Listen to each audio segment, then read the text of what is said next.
Most people assume the Big Bang is settled science. The universe began 13.8 billion years ago. It expanded. Cooled galaxies formed slowly over billions of years. We have the equations, we have the predictions, we have 70 years of observations that confirm it. I thought that story was basically finished too. The problem is that in 2022 Webb pointed the most powerful space telescope ever built at the early universe. And what came back broke the model. Not challenged it, not complicated it. Broke it. Galaxies that should have taken 2 billion years to form showing up fully assembled just 500 million years after the Big Bang. That is like finding a fully grown oak tree in soil that was bare ground last week. And these are not marginal detections, these are not noisy data from a new instrument. That might be wrong. These are confirmed spectroscopic theory published in Nature by teens at the most respected institutions in the world, who then said publicly that they do not know how to explain what they found. Why are these galaxies there when a thing in our best model says they should be? What does it mean if the universe forms structure faster than physics says is possible? And what does it suggest about whether life, intelligence, might have had a head start on us that we have never accounted for? By the end of this video, the story of the universe you thought you knew will not look the same. By the end of this video, you will know exactly what JWST found in the early universe, why it breaks our best theory of how everything began, and what scientists now believe happened in the moments right after the Big Bang. Moments so violent and so strange they may have given birth to entire civilizations, long before our solar system ever existed. But first I need you to understand something about how galaxies are supposed to form. Because without that baseline you will not feel just how shocking this discovery really.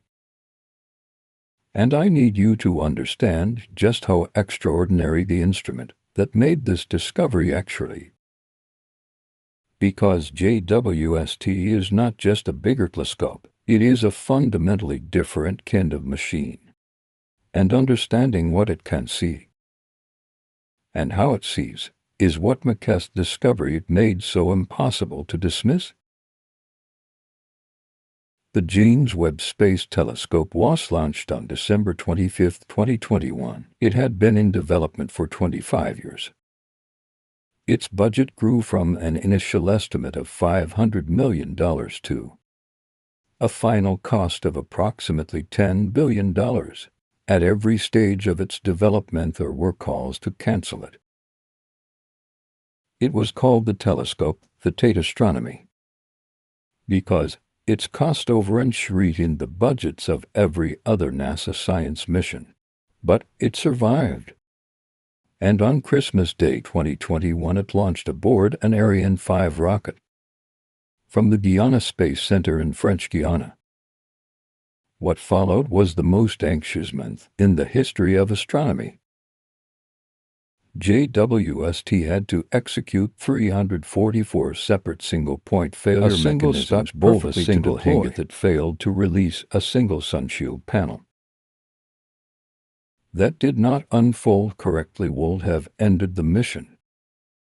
All 344 were. The telescope unfolded its 5-layer sunshield, a structure the size of a tennis court, and then deployed its 6.5-meter primary mirror composed of 18 hexagonal gold-plated beryllium. It positioned itself at Lagrange point to a gravitational equilibrium point 1.5 million kilometers from Earth, where it could maintain a stable orbit while staying in the shadow of Earth and the Moon. This is important because JWST operates in the infrared. Infrared means heat. To detect the extremely faint infrared signals from the earliest galaxies in the universe, JWST itself must be extraordinarily cold. Its instruments operate at temperatures close to minus 233 degrees Celsius, just 40 degrees above absolute zero. This extreme cold eliminates thermal noise that would otherwise overwhelm different signals from the ancient universe. Hubble sees primarily invisible light, the light that human eyes can see. JWST sees primarily in infrared. And this distinction is not just technical. It is the reason JWST can see what Hubble could not. Here is why. The universe is expanding. That expansion stretches light. The further away a source of light is, the more its light has been stretched by the time it reaches us. The oldest light in the universe, light from the very first galaxies, has been stretched so far into the infrared spectrum that visible light telescopes like Hubble cannot detect it at all. JWST can. And that is why in its very first year of science operations, JWST looked back in time to the first few 100 million years of the universe and found something that nobody was prepared for. After the Big Bang, the universe was, for a very long time, just a hot, dense soup of particles. No stars, no galaxies, nothing we would recognize. This phase is called the Cosmic Dark Ages, and it lasted roughly 380,000 years after the Big Bang. Then the universe cooled enough for electrons to combine with protons and form neutral hydrogen atoms. This event released a burst of radiation that we can still detect today as the cosmic microwave background. The CMB is the oldest light in the universe. A faint glow of microwave radiation that permeates the entire sky. And embedded within that glow are tiny temperature fluctuations, tiny density variations left over from quantum fluctuations in the very first moments after the Big Bang. Those density variations become the seeds of everything that followed. Regions that were slightly denser than average attracted more matter through gravity. Over millions of years, those regions collapsed into the first clouds of gas. The gas became dense enough to ignite nuclear fusion, and the first stars were born. These first stars, which astronomers call population 3 stars, were very different from any stars alive today. They formed from pure hydrogen and helium. No heavier elements existed yet. Without heavier elements, which act as coolants allowing gas to collapse more efficiently, these stars were enormous, possibly hundreds of times the mass of our sun. They burned bright, they burned fast, and they died in catastrophic separ that scattered heavier elements for the first time into the surrounding gas. This was the beginning of cosmic chemistry, the beginning of the process that would eventually produce the elements needed for planets and life. Under the standard cosmological model, called lambda CDM, the process of building a large structured galaxy from these first stellar generations takes an enormous amount of time. Think of it this way. After the first stars form, you need several generations of stellar birth and death to build up sufficient of the elements. You need those elements to disperse, cool, and recollapse into new denser star-forming regions. You need gravity to slowly assemble these regions into larger and larger structures. This hierarchical assembly process, small structures forming first, then merging into larger ones, is the backbone of the lambda CDM model. And it has a very specific prediction. A galaxy as massive as our Milky Way with hundreds of billions of stars should take at least 1 to 2 billion years to assemble. That is the absolute minimum under standard model. More massive galaxies take longer. So, when JWST looked back at the universe, when it was just 500 to 700 million years old, it should have seen smaller irregular protogalaxies, embryonic structures just beginning the long process of assembly. What it actually saw is one of the most disturbing things in the history of modern science. In early 2023, a team of astronomers led by Dr. Ival Lab at Swinburne University published a paper in the journal Nature. The title was A Population of Candidate Massive Galaxies About 600 Million Years After the Big Bang. The paper described 6 candidate galaxies observed by JWST. All of them existed at redshifts indicating they formed within the first 600 to 800 million years of the universe. All of them were massive. Significantly more massive than they should have been at that age under any existing model. One of the galaxies they identified had a stellar mass comparable to our entire Milky Way. But it existed when the universe was less than 5% of its current age. Drive Lab said at the time these objects should not exist. Not that they were unusual, not that they were surprising. He said they should not exist. The language scientists use is carefully chosen. When a physicist says something should not exist, they are saying it cannot be accommodated within the current theoretical framework without breaking something fundamental. Drive Mike Boylan Colchin at University of Texas ran the numbers. He calculated that for these galaxies to exist within standard cosmological models, essentially all of the available hydrogen in those regions of the early universe would have had to collapse into stars with nearly perfect efficiency. In normal galaxy formation, only a few % of available hydrogen actually becomes stars. The rest is scattered, dispersed, ejected by stellar winds and supernovas. For these galaxies to exist, you would need conversion efficiencies approaching 100%. That is not just improbable. It is physically impossible under the standard model. Stellar winds, supernova feedback, and radiation pressure all act as brakes on star formation. They prevent star formation from being anything close to 100% efficient. Boylan Colchin published a paper titled Stress Testing Lambda CDM with High Redshift Galaxy Candidates. His conclusion was precise and alarming. He wrote that if these objects are confirmed, they create a significant tension with lambda CDM that cannot be resolved by small modifications to the standard model. That is a physicist saying Farrell book may be wrong. And this was not a marginal result. In the months that followed, JWST survey released data multiple independent teams analyzing the same data independently. It's the same conclusion. The galaxies were real. Their masses were real. And they could not be explained. Follow-up spectroscopic theory in 2023 and 2024 confirmed the photometric redshifts of several of the candidate galaxies. Spectroscopic confirmation is the gold standard in cosmology. It removes the uncertainty associated with photometric estimates. The galaxies were where JWST said they were, at the distances JWST said they were, in the time period JWST said they were from. And they were massive.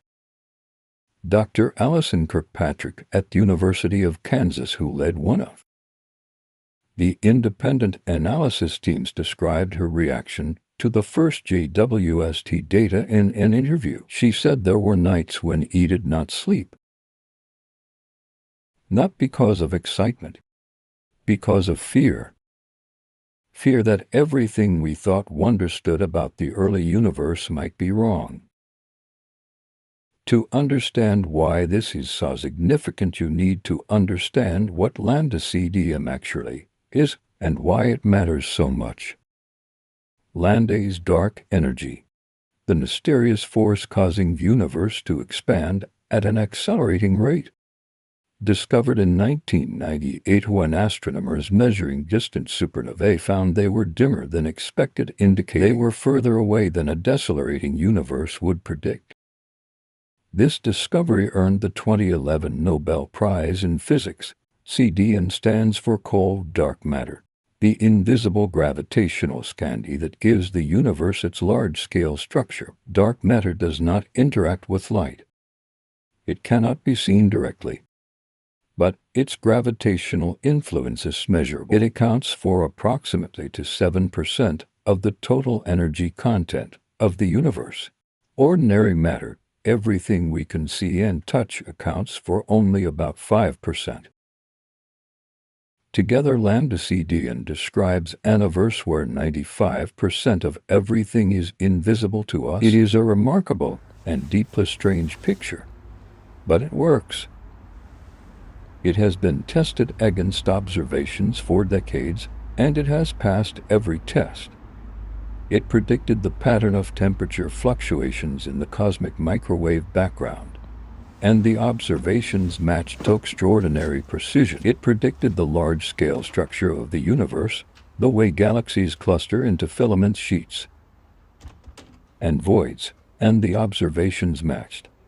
It predicted the distribution of galaxy types and sizes across cosmic time, and the observations matched until JWST. This is not the first crack in lambda CDN. Astronomers have been aware of a problem called the Hubble tension for several years. The Hubble tension refers to the fact that two independent methods of measuring the expansion rate of the universe give different answers. When you measure the expansion rate using the cosmic microwave background, the oldest light in the universe, you get a value of approximately 67 kilometers per second per megaparsec. When you measure it using pulsating stars called Cepheid variables in nearby galaxies, an entirely different and independent method, you get a value of approximately 73 kilometers per second per megaparsec. That is a difference of nearly 10%. The discrepancy is small in absolute terms, but it is statistically enormous. 5 standard deviations. In physics, 5 standard deviations is considered definitive. It is the threshold for discovery. And this discrepancy has stubbornly refused to go away as measurement precision has improved. Something is wrong somewhere, either in our understanding of the early universe or in our understanding of the late universe, or in both. The JWST galaxy problem is different from the Hubble tension. It is not a 10% discrepancy in a number. It is objects that should not physically exist under any reading of the standard model. When astronomers found them, the question was immediate and unavoidable. Are our observations wrong? Or is our theory wrong? The follow-up spectroscopy answered the first question. The observations are not wrong, which means we have to seriously consider the second. When a scientific model breaks down, scientists do not simply abandon it. They look for modifications. First small ones, then larger ones. And in the case of the JWST galaxies, the scientific community has been working through a hierarchy of possible explanations. The first category involves enhanced early star formation efficiency. Perhaps in the very early universe, conditions were so different that gas collapsed into stars at much higher efficiency than today. Denser primordial gas clouds, no turbulence from previous stellar generations, the absence of heavy element cooling, paradoxically allowing more direct and rapid collapse. This hypothesis does not require new physics, just extreme conditions. And some modified models can partially accommodate the observations this way. But they struggle with the most massive JWST galaxies, the ones that appear to have assembled billions of solar masses of stars. When the universe was less than 700 million years old, No reasonable enhancement of star formation efficiency gets you there without violating other observational constraints. The second category involve experimental black holes. Under this hypothesis, quantum density fluctuations in the very first fractions of a second after the Big Bang caused certain regions to collapse directly into black holes before stars even formed. These primordial black holes then seeded extremely rapid early galaxy formation, acting as gravitational anchors that pulled in gas and triggered star formation far faster than standard models allow. This idea has been around since the 1970s, but the JWST observations have given it new urgency and new testability. If primordial black holes exist in the mass range required to explain early galaxy formation, they would have specific signatures in gravitational wave detectors. LIGO and its future successors may be able to detect those signatures within the next decade. The third category involves asymptoticons to dark matter itself. Standard lambda CDM assumes dark matter particles are cold, meaning they move slowly compared to the speed of light. Their sluggishness means they cluster on large scales, first building the cosmic web of filaments and nodes that we observe. But what if early dark matter was warmer? What if it moved faster in theory, universe clustering differently, collapsing faster, and allowing structures to form more rapidly than cold dark matter predicts? Warm dark matter models have been proposed before, but they have always struggled with other observations that are well explained by the cold dark matter model. The challenge now is to find modifications that explain the JWST galaxies without breaking everything else. The fourth and most radical category involves modifications to inflation itself. Inflation is the brief period of exponential expansion occurring in the first 10 to the minus 36 seconds after the Big Bang.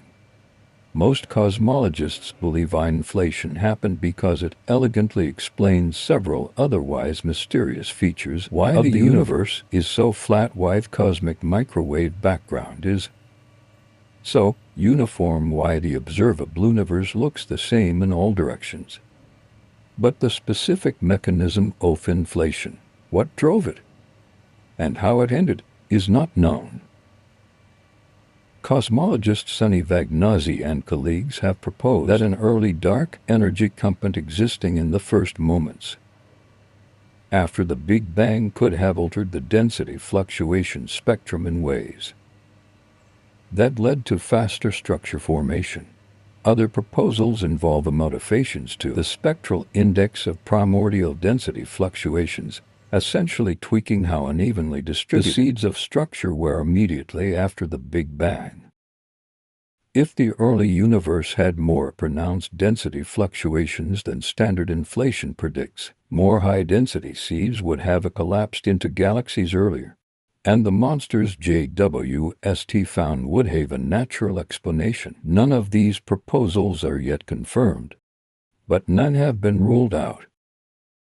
And this creative ferment at the edge of cosmological theory is exactly what good science looks like when it is confronting a genuinely new phenomenon. Before we talk about what all of this means, I want to walk you through three specific galaxies that have become the center of this debate, because naming them and understanding what makes each one problematic helps make the crisis concrete. The first is a galaxy designated LC13. It was identified in JWST's early release Science Data in 2022. Its redshift places it at approximately 13.4 billion years ago, meaning we are seeing it as it existed just 300 million years after the Big Bang. At that age it should be a small regular protogalaxy, a few scattered star clusters at most. Instead it has a smooth disk-like structure with organized rotation. It has a stellar mass that rivals Milky Way, and it shows evidence of metallicity, meaning it contains heavy elements produced by multiple previous generations of stars, multiple generations of stars that lived and died before this galaxy was even supposed to have formed its first stellar nursery. The second galaxy is designated Ceres 9. It was identified in 2020 from CERS survey. Initial photometric estimates placed it at a staggering redshift of 16.4, which would make it the most distant galaxy ever observed by a significant margin. Existing when the universe weighs only about 250 million years old. Follow-up spectroscopic analysis revised the estimate downward to a redshift of approximately 4.9. But even at that revised estimate, it remains one of the most massive and structured early galaxies ever observed. And the fact that initial analysis constantly overestimates redshifts suggests JWST is seeing so many anomalous that the analytical models themselves need calibration. The third is a galaxy the lab team simply called Candidate 1. It sits at a redshift of approximately 7.4, meaning it existed about 700 million years after the Big Bang. And it contains an estimated 100 billion solar masses of stars. That is roughly equivalent to the entire Milky Way, in a universe that was less than 6% of its current age. Drive Lab described this galaxy as a monster, not metaphorically. 4, 3, he used that word 2, in his published paper. Booster ignition and liftoff of Discovery, hoisting harmony to the heavens and opening new gateways These for are not international marginal science. detections. Discovery These has are not cleared the uncertain tower. measurements. These are confirmed massive structured ancient galaxies existing at times when nothing like them should have been possible. There is one implication of JWST that almost no one is talking about in popular science coverage. And it is the most profound implication of all. If massive fully formed galaxies existed just 500 to 700 million years after the Big Bang, and if stars and planetary systems formed within those early galaxies, then the universe had the potential to host life far earlier than we assumed. Under the Standard Model, the first habitable planets could not have formed until roughly 1 billion years after the Big Bang at the earliest. That is the minimum time needed to produce sufficient heavy elements through stellar nucleosynthesis to build rocky planets with the chemistry needed for life. But if early galaxies were much more massive and evolved than we thought, then the first generation of rocky planets may have formed significantly earlier, which means if life arose on any of those worlds, if it survived, if it had billions of years to develop, then any civilization that exists in the universe today would be ancient by a scale that is almost incomprehensible. We are not looking at civilizations thousands of years ahead of us. We are looking at the possibility of civilizations billions of years ahead of us. Civilizations that had already risen and fallen before our sun even formed. Dr. Avi Loeb at Harvard has been one of the most vocal astronomers connecting these observations to the question of extraterrestriality. He points out that if the universe produced complex structure earlier than we thought, then the window for technological intel is longer than we assumed. Much longer. And the question of why we have not heard from anyone becomes even more strange. Because the universe had more to produce intelligence than we believed. And the silence becomes even harder to explain. The Fermi paradox, the question of why a universe apparently capable of producing intelligence has produced no detectable sign of it reaching us, depends significantly if early galaxy formation was as advanced as JWST suggests. Perhaps those ancient civilizations are simply too far away, Perhaps they have moved beyond any form of communication we can detect. Or perhaps the universe is stranger than any of our models. And the answers are waiting in the data that JWST is still collecting right now. Here's what we know. JWST found galaxies that should not exist under our best model of the universe. Multiple independent teams confirm the observations. Multiple independent analyses confirmed the problem is Scientists real. At the most prestigious institution in the world have said publicly that the standard model of cosmology is under serious stress. We do not know yet what the full explanation is. It might be a modification to our understanding of early star formation. It might be primordial black holes. It might be something about dark matter or inflation that we have not understood correctly. Or it might be something we have not thought of yet. What we do know is that the universe is older, more complex, and more capable of creating structure than we believed a few years ago. And that the question of when the first stars lit up, when the first planets formed, when the first complex chemistry began, is being actively rewritten right now by a gold-plated hexagonal mirror floating in space 1.5 million kilometers from home, staring into the beginning of time and finding things that should not there.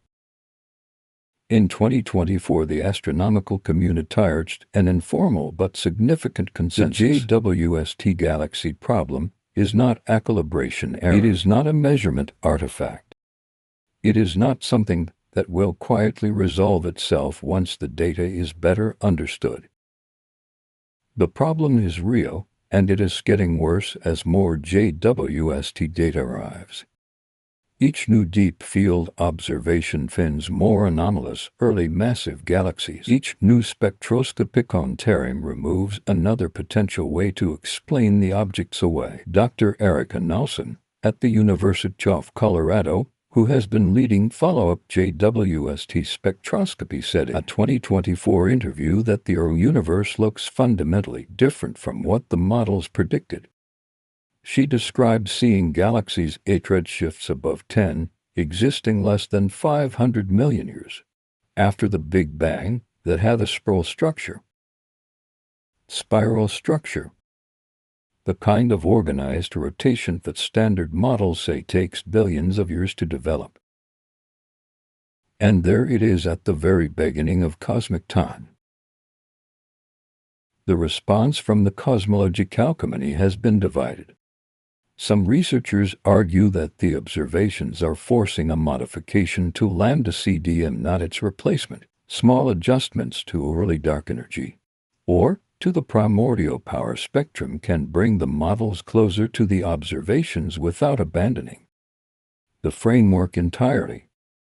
Others argue that the modifications required are so significant that lambda CDN is effectively a different model once they are incorporated, and a small but serious group of cosmologists have begun revisiting more radical proposals. Among them is the plasma cosmology framework developed by Nobel laureate Hans Alfvén and extended by Eric Werner. This framework proposes that electromagnetic forces play a far more significant role in cosmic structure formation than lambda CDM allows. Alpha plasma filaments could in principle accelerate galaxy formation dramatically. Werner published a paper in 2023 specifically arguing that the JWST findings were predicted by plasma cosmology and were fatal for the Big Bang model as standardly formulated. His paper was controversial, but the fact that it received serious engagement from mainstream journals is itself a measure of how much the JWST findings have destabilized the field. Whatever the final explanation turns out to be, one thing is already certain. The universe has surprised us, and the instrument we built to look back in time has answered our questions by generating far larger ones. That is what science is supposed to do. And JWST is doing it extraordinarily well.